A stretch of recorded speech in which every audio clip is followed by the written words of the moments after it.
Hi friends, ఎలా ఉన్నారు? నేను బాగున్నాను. మీరందరూ బాగుండాలని కోరుకుంటున్నాను.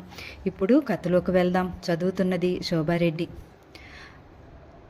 అమ్మా, బాబుకి వాంతులవుతున్నాయమ్మా, కంగారుగా లోపలికొచ్చి చెప్పింది మంగమ్మ. రఘువీర్ అదుర్దాగా ప్లేట్లో చేయి కడిగేసుకుని లేచి పెరటి వైపు నడిచాడు. అనుసరించింది మాధవి. గోపి వడిలో కళ్ళు మూసుకుని ఉన్నాడు. 4 ఏళ్ల మధు నిస్తాన్నంగా. బాబు, రఘువీర్ లేవబోతుండగానే మళ్ళీ విరేచనమైంది. తెల్లవారి అప్పుడే 5-6 సార్లు అయింది. మెల్లిగా అంది మంగమ్మ. మాధవి, బాబుని ఎత్తుకో, సురేష్ నర్సింగ్ హోంకు తీసుకువెడదాం. సారీ. భర్త మాటలు వింటూనే తోటకూర కాడలా వాడిపోయిన మధునెత్తుకుని కారులో కూర్చుంది మాధవి. తన ఆఫీస్ విషయం మరిచి హాస్పిటల్ వైపు కారుని పోనిచ్చాడు రఘువీర్. గ్యాస్ట్రో ఎంటర్టైన్ కేసులు ఎక్కువగానే ఉన్నాయి రఘు. ఇప్పుడు జనరల్ కండిషన్ బాగానే ఉంది. నేను రాసి ఇచ్చిన మందులు జాగ్రత్తగా వేస్తూ ఉండండి. సెలైన్ కూడా ప్రస్తుతం ఇవ్వనవసరం లేదా? ఓరల్గా ఇస్తే చాలు. కానీ ఏమాత్రం ఎమోషన్స్ ఎక్కువైనా నీరసం వచ్చినా వెంటనే నర్సింగ్ హోమ్కి తీసుకుని వచ్చేయండి. డాక్టర్ సురేష్ సూచనలు విని బాబుతో ఇంటికి తిరిగి వచ్చారు మాధవి, రఘువీర్. మాధవి, బాబుని జాగ్రత్తగా చూస్తూ ఉండు. అవసరమైతే ఆఫీస్కి ఫోన్ చెయ్యి. నేను వెళ్ళిన వెంటనే డ్రైవర్ని ఇచ్చి కారు వెనక్కి పంపేస్తాను. ఎప్పుడు అవసరమైతే అప్పుడు నర్సింగ్ హోమ్కి తీసుకువెళ్ళడానికి వీలవుతుంది. ఆ రోజు సెలవు పెట్టడానికి వీల్లేదు. దగ్గరకు వచ్చి మధు ముంగురులు సవరించి మాధవిని హెచ్చరించి బయలుదేరాడు రఘువీర్. సాయంత్రం మీటింగు మెల్లిగా గునిగింది. నువ్వు వెళ్ళనంత మాత్రాన మరేమీ కొంపలు మునిగిపోవు. ఈవేళ ఒక్కరోజు ఇంటి పట్టున ఉండి పసివాడిని జాగ్రత్తగా మందులు వాడు.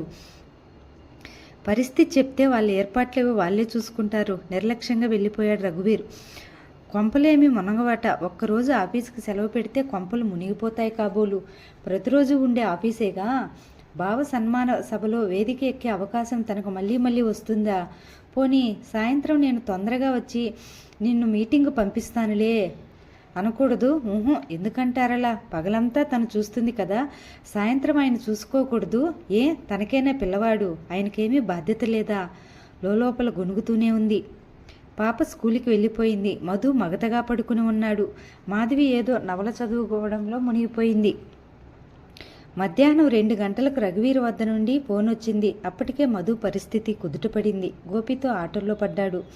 మధు ఎలా ఉన్నాడు? బాగా తగ్గిందా? అయితే డ్రైవర్ని కారు తీసుకురమ్మను. మందులు జాగ్రత్తగా వేస్తున్నావా? గబగబా అడిగేసి ఫోన్ పెట్టేశాడు రఘువీర్. మధు ఆరోగ్యం బాగుంది. గోపితో ఆటల్లో పడ్డాడు కాబట్టి సాయంత్రం మీటింగ్ పెడితే బాగుంటుందని రఘువీర్కి చెప్పే అవకాశం దొరకలేదు మాధవికి. సాయంత్రం 6 అయ్యేసరికి కారు తీసుకుని వచ్చాడు రాజారావు. మాధవి మళ్ళీ సందిగ్ధంలో పడింది. బాబుకు ఒంట్లో బాగుంటలేదండి, మెల్లిగా నసిగింది. అరే, ఏమైంది? ఇప్పుడెలా? మీ పేరు ఇన్విటేషన్స్లో కూడా వేసేసాం. మేము అనుకున్న దానికంటే కూడా ఆడియన్స్ చాలా ఎక్కువ వస్తున్నారు. ఇప్పటికిప్పుడు ఎవరినైనా వెతుక్కోవాలన్నా కష్టమే. ఇంతకీ మీ బాబు ఎలా ఉన్నాడు? అదుర్దాగా అడిగాడు రాజారావు. ఇప్పుడు కాస్త పర్వాలేదనుకోండి, కానీ పొద్దున చాలా గాబరా పడిపోయాం. చెప్తుండగానే బాబుని ఎత్తుకుని లోపలికి వచ్చింది మంగమ్మ. అయితే ఇంకేమండి, ఎంత? మిమ్మల్ని గంటలో పంపించేస్తాం. ఈలోగా అవసరమైతే మీటింగ్ హాల్కి ఫోన్ చేయమనండి. మమ్మల్ని వెంటనే కారులో తిరిగి పంపిస్తాం. మిమ్మల్ని ఇన్ని ఏర్పాట్లు చేసుకున్న తర్వాత మీరు కాదంటే అందరూ నిరుత్సాహపడిపోతారు. ప్రాధేయపడుతున్నట్లే అన్నాడు రాజారావు. అసలే డోలాయామనంగా ఉన్న మాధవి మనసు రాజారావు మాటల వైపే మొగ్గు చూపింది. అయినా బాబు సుఖంగా ఆడుకుంటున్నాడు. చూడటానికి మంగమ్మ ఉంది. అవసరమైతే ఫోన్ చేయడానికి గోపి ఉన్నాడు.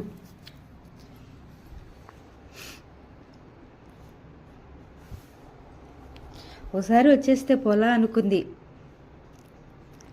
క్షణానికి రఘువీర్ ఆఫీసు నుండి తిరిగి వచ్చేస్తాడు. ఉదయం నుండి వాడి మంచం పక్కన తన కాలం గడపగా లేనిది 1 గంట బాబుని చూడలేడా అతను? ఇంకేమీ ఆలోచించలేదు మాధవి. గబగబా ముస్తాబై మంగమ్మకు బాబును అప్పచెప్పి జాగ్రత్తగా చూస్తున్నామని హెచ్చరించి రాజారావుతో కారు ఎక్కింది. హాలు కిటకిటలాడుతోంది. రాజారావు చెప్పినది నిజమే. అనుకున్న అంచనాకు దాటిపోయింది ఆహుతుల సంఖ్య. మాధవి రావడమే ఆలస్యమైంది కాబట్టి ఆమె వచ్చిన వెంటనే సభను ప్రారంభించారు. మాధవి, ఈమెను గుర్తుపట్టారా? సినీ హీరోయిన్ సుప్రియ. భానుమూర్తి పరిచయం చేస్తూ ఉంటే విభ్రాంతిగా చూస్తూ ఉండిపోయింది మాధవి. సుప్రియ ఈ మధ్య అంటే తెరమరుగైంది, కానీ 4 ఏళ్ల క్రితం ఒక ఊపింది సినిమా రంగాన్ని.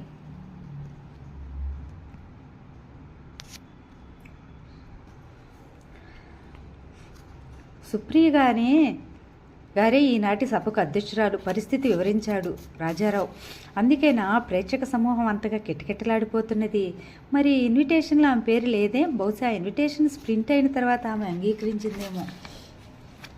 దానితో ముందు అనుకున్న వ్యక్తిని ఒప్పించి ఆమెను అధ్యక్షురాలను చేశారు. ట్యూబ్లైట్ల వెలుతురులో మెలమెలా మెరిసిపోతున్న సుప్రియను కళ్ళార్పకుండా చూస్తూ నిలబడింది మాధవి. ఇంతవరకు భానుమూర్తి గారు మీ గురించే చెప్తున్నారు. మీ పరిచయం కావడం నాకు చాలా సంతోషంగా ఉంది, స్నేహంగా పలకరించింది సుప్రియ. మిమ్మల్ని ఇక్కడ కలుసుకోవటం నాకు చాలా ఆనందంగా ఉంది. ఇది నా అదృష్టంగా భావిస్తున్నాను. సుప్రియ వైపు ఆరాధనగా చూస్తూ అంది మాధవి. అప్పటికే ఆలస్యమైపోయింది. ఇక సభను ప్రారంభిద్దామా అంటూనే వేదిక మీదకి నడిచాడు రాజారావు. పెద్దలందరితో పాటు వేదికపైకి వచ్చిన మాధవి, సుప్రియ పక్కపక్క కుర్చీలో కూర్చుని సభనంతా పలికించి చూసింది. మొట్టమొదటిసారి వేదికని ఎక్కడమో లేక సుప్రియ సరసన కూర్చోవడమో లేక తన కలలు కన్నట్లు వేదికపైన భానుమూర్తికి చేరువుగా కూర్చోవడమో. కారణం ఏదైనా మాధవి మనసు ఉద్విగ్నంగా ఉంది. మాధవి కటు ఇటు సుప్రియ భానుమూర్తి కూర్చున్నారు. ఇద్దరూ చెరువక రంగంలోనూ తాను తేరుపార చూడలేనంత ఎత్తులో ఉన్నవారే. వారి మధ్య తను కూర్చుంటే అదృష్టం ఏనాటి పుణ్యఫలమో. మరి ఒక్కసారి సభనంతా పరికించి చూసింది. అందరూ తన ఉనికిని గమనిస్తున్నారా లేదా అన్నట్లు అప్పుడే గమనించింది. భానుమూర్తి కుటుంబం ముందు వరుసలో కూర్చోవడం. నీరజ తనను గమనిస్తున్న విషయం జ్ఞాపకం రాగానే మరింత టీవీగా సర్దు కూర్చుంది. మెల్లని స్వరంతో సుప్రియతో కబుర్లు చెప్తోంది. మధురమైన మందహాసంతో భానుమూర్తిని పలకరిస్తోంది మధ్య మధ్య. ప్రార్థన అధ్యక్షురాలు తొలి పలుకు అయిన తర్వాత బిరుదు ప్రదానం ఏర్పాటు చేశారు నిర్వాహకులు. మాధవి తొందరగా ఇంటికి వెళ్ళటానికి హడావుడి పడుతుందేమోనని ఉద్దేశంతో ఆ రజిత పలకాన్ని మాధవి భానుమూర్తి చెరియొక వైపు పట్టుకుని ఉండగా కెమెరాలు క్లిక్కుమన్నాయి. భానుమూర్తి ఉపన్యాసం ప్రారంభించాడు. త్వరగా ఇంటికి తిరిగి వెళ్లాలన్న మాధవి ఆ విషయమే మర్చిపోయిందో లేక అవసరమైతే ఫోన్ కాల్ వస్తుందనో, అదీగాక ఎటూ రఘువీరు వచ్చి పిల్లాడిని చూసుకుంటాడనుకుందో కానీ ఇంటికి వెళ్ళిపోవాలని మాత్రం అనలేదు. భానుమూర్తి ఉపన్యాసంలో సర్వం మర్చిపోయింది. రఘువీర్ రాత్రి 9 గంటల వేళ ఉసురుమంటూ ఇంటికొచ్చాడు. మనసంతా చాలా చిరకాగ్గా ఉంది. ఒకవైపు బాబు పరిస్థితి ఎలా ఉందోనని ఆందోళన, ఇంకొక వైపు డైరెక్టర్ల మీటింగులో ఫైల్స్ అన్నీ అప్డేట్ ఉంచడం చాలా శ్రమ అయిపోయింది. ఎప్పుడు మీటింగ్ అయిపోతుందా, వెంటనే ఇల్లు చేరుకుందామని తను ఆశపడుతూ ఉంటే ఇద్దరు డైరెక్టర్లు ప్రతిదానికి వారి మాటే నెగ్గాలనే పట్టుదలతో ఉండటంతో వారి వాదోపవాదాల నడుమ కాలం త్వరగా పరుగులు తీసింది. ఆఫీసులో ఖాళీ అయిన టైపిస్ట్ పోస్టు తన తరపు వ్యక్తికే ఇవ్వాలని వారిద్దరి పట్టుదల. ఆ మాత్రం ఉద్యోగం తమ క్యాండిడేట్లకే బయట కంపెనీలు ఇప్పించలేక కాదు, కానీ తమ కంపెనీలో తమ మాట ఎందుకు నెగ్గకూడదు అనే పట్టుదల. ఈరోజు మీటింగుల్లోనే అంతకు కొద్ది నెలల ముందుగా మరణించిన వారి డైరెక్టర్ షేర్లన్నీ వీళ్ళిద్దరూ తామే తీసుకుందామని ప్రాకుటాట. అనుకోకుండా వారి డైరెక్టర్ రఘువీర్ పేరును సూచించడంతో అందరితో పాటు రఘువీర్కి ఆశ్చర్యం కలిగింది. ఆ ఆఫర్ని కాదనవలసిన అవసరం రఘువీర్కి లేదు. దానితో అనుకోకుండా రఘువీర్ ఆ కంపెనీకి మేనేజర్ డైరెక్టర్ అయ్యాడు. ఒక్కొక్కరు రఘువీర్ని కంగ్రాట్ చేసి సెలవు తీసుకున్నారు. లోపల ఎంత త్వరగా వెళ్ళాలని కోరుకుంటూ ఉన్నా అందరూ వెళ్లే వరకు తను కదలడానికి వీలు లేదు. అందరూ వెళ్ళిన తర్వాత అటెండర్ని తాళాలు వేసుకోమని తన కారు వద్దకు వచ్చాడు రఘువీర్. దారిలో అంతా మధుపైన దృష్టి. కోలుకున్నాడని మాధవి చెప్పినా మనసులో ఏమిటో దిగులు. అనుకోకుండా తన మేనేజర్ డైరెక్టర్ అయిన ఆనందం కూడా అతని మనసులో కలగటం లేదు.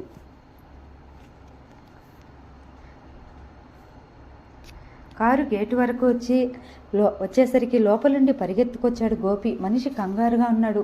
ఏమిటి గోపి, ఏమైంది? గోపి ముఖంలోని అదుర్దాన్ని గమనించిన రఘువీరుకు మరి కాస్త కంగారు ఎక్కువైంది.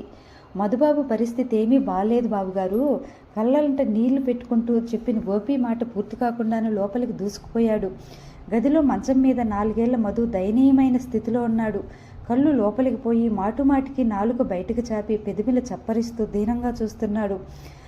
పక్కనే సుధ బిక్కుబిక్కుమని చూస్తోంది. మధు, ఆక్రోశించాడు రఘువీర్. మధు తండ్రిని గుర్తుపట్టిన జాడలేదు. నాన్న, రఘువీర్ని పట్టుకుని బావును మంది సుధ. బాబుగారు, మధుబాబుని హాస్పిటల్కి తీసుకెళ్లరా? గొల్లుమన్నాడు గోపి. గోపి తేరుకున్న రఘువీర్ మధుని తన చేతుల్లోకి తీసుకున్నాడు. ఇంటి తాళాలు వేసి పద సుధా, నువ్వు కూడా కారెక్కు. నిమిషాల మీద ఇంటికి తాళాలు వేసి కారు వెనుక తలుపులు తీసుకుని లోపల కూర్చున్నాడు గోపి. స్పృహలేని స్థితిలో ఉన్న మధుని గోపి వడిలో పడుకోబెట్టి సుధను ముందు సీట్లో కూర్చోబెట్టి తను డ్రైవింగ్ సీట్లో కూర్చొని కారు స్టార్ట్ చేయబోయాడు రఘువీర్.